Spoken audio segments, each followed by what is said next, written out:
What is ego death? In the psychedelic community, in the DMT Facebook groups that I'm in and stuff, it's a big topic.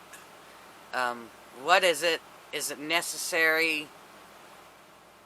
How do you know? All of this.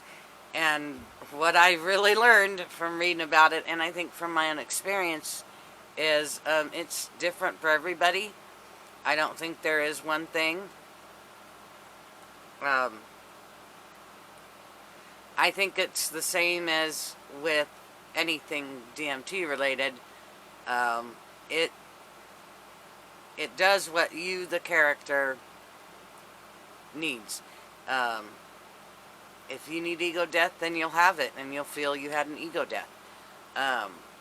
Many people say there's no such thing.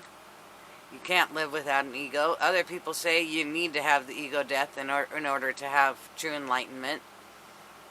I don't have the answers, and I don't think anybody has the true answer, because I really think it boils down to each individual. I have my opinions and my thoughts on it, and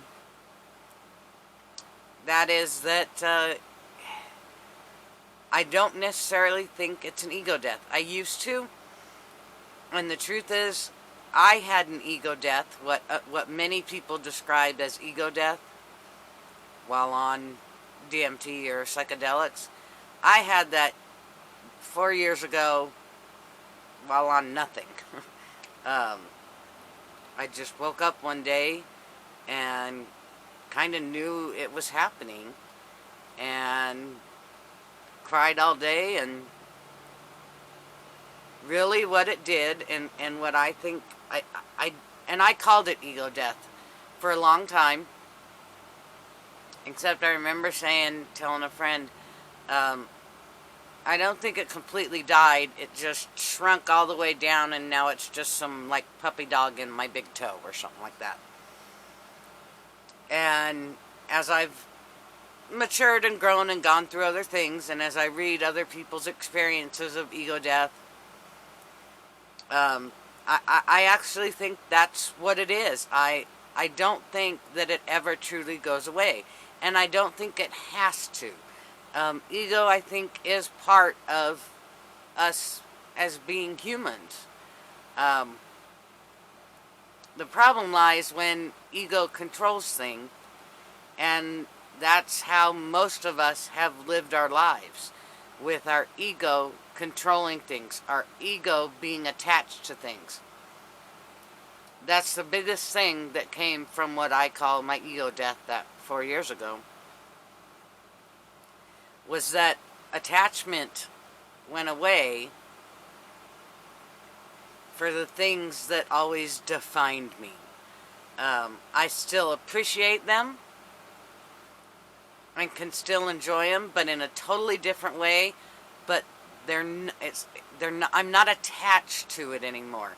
And I mean things like, I'm a 49ers fan. And people knew that. Oh, Cheryl, she's a 49ers fan. Oh, Cheryl, she's a cat lover. Cheryl, her favorite TV show is Cagney and Lacey. And these were all things, if you need to get a gift for Cheryl, one of those three things and you're good, you know. And I still appreciate all of those in a totally different way, but I don't have the attachment that I had, that I didn't even realize I had, but I was attached to the fact that this particular building block defined me, and this one defined me, and that one defined me, and this one defined me. And they all defined who this character was, who I am. And after the ego death, most of that went away. And I haven't, for the most part, gotten attached to new things. Not counting my ex-girlfriend. That one was a major attachment. But for the most part, the ego stays the little puppy dog in my toe. And occasionally it'll pop up. But it doesn't control me anymore. I control it. Or I don't even need to control it. It's in its place, I guess. And that's what I think ego death is. It's taking control back from it. You're not controlling it, but your true you, which goes beyond this body and these building blocks that make up this body. So when you see and know who you truly are, all these building blocks and things no longer are needed. Yeah, they're still a part of this character.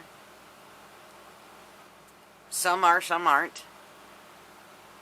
But they don't define you because you know beyond this physical, beyond the building blocks. You know who you are. And you go through life living that after you've had this experience. And many people have it while taking DMT.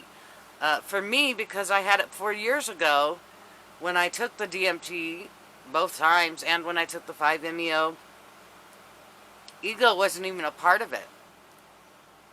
So there was no fighting, there was no fear, which I hear a lot of people do. They go in to take this, and there's this battle, because ego knows if it lets go, you're going to go find out who you truly are. And I kind of already knew that, which is why I think my experiences were different than other people, because I didn't have the ego involved, really. So, yeah, I guess I just wanted to kind of give my 2 cents on what ego death is. And yes, I do think it is important. I don't think it's an actual death. I think it's more the true you, who you really truly are, taking back control of this human. And through that, you can still move through life in a much more peaceful, joyful, loving way. And ego's still there when you need it. It still pops up at times just to let you know that, yeah, I'm still here. But it's no longer in control, and it no longer attaches you to things to define who you are, because you no longer need to be defined as this character, because you know who you truly are, which is the Supreme Being experiencing humanness in this vessel, in this body, in this character. And that is a glorious thing. So, yes, I do think a fight with the ego, and if you want to call it ego death, is necessary. It is something that I think you should hope for and strive for, although there's nothing you can really do. I think it just happens. But I don't think that the ego actually completely goes away. It's more about the true you taking control, taking the steering wheel, taking the joystick, whatever, and it's glorious. So yeah, that's, I think, my thoughts on ego death. All right, we'll talk to you guys later.